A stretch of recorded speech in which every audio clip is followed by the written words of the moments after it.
नमस्कार, आकाश न्यूजमध्ये आपल्या सर्वांचे स्वागत आहे. भाजपात गेलेल्या काँग्रेस नगरसेविकेची घर वापसी, नाना पटोले यांच्या उपस्थितीत पुन्हा काँग्रेसमध्ये प्रवेश.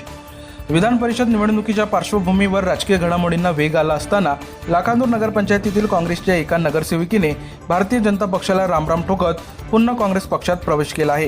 काँग्रेसच्या नगरसेविका सौ लोबा बाडू शेलार यांनी काँग्रेस नेते नाना पटोले यांच्या नेतृत्वावर विश्वास व्यक्त करत घर वापसी केली आहे.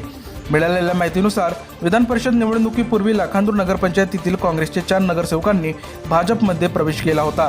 त्यावेळी भाजपकडून विविध आमिषे दाखवून पक्षांतर घडवून आणल्याची चर्चा राजकीय वर्तुळात होती.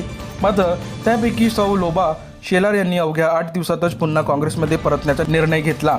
आज सकाळी सुकडी येथील निवासस्थानी आमदार नाना पटोले यांची भेट घेऊन सौ लोबा शेलार यांनी अधिकृतरित्या पक्षात पुन्हा प्रवेश केला. यावेळी त्यांचे पती बाळू शेलार तसेच काँग्रेसचे जिल्हा महासचिव उत्तम भागडकर हे उपस्थित होते. सध्या विधान परिषद निवडणुकीच्या रिंगणात भाजपकडून अविनाश ब्राह्मणकर तर महाविकास आघाडी समर्पित नरेश ईश्वरकर आणि सचिन कुंभलकर हे उमेदवार मैदानात आहेत. या पार्श्वभूमीवर काँग्रेसच्या नगरसेविकेची झालेली घर वापसी ही भाजपसाठी राजकीय धक्का मानली जात असून उर्वरित पक्षांतर केलेले नगरसेवक देखील लवकरच काँग्रेसमध्ये परतण्याची शक्यता वर्तवली जात आहे. या घडामोडीमुळे लाखांदूरच्या राजकारणात पुन्हा एकदा चर्चांना उधाण आले असून आगामी काळात स्थानिक राजकारणातील समीकरणे बदलण्याची शक्यता व्यक्त केली जात आहे.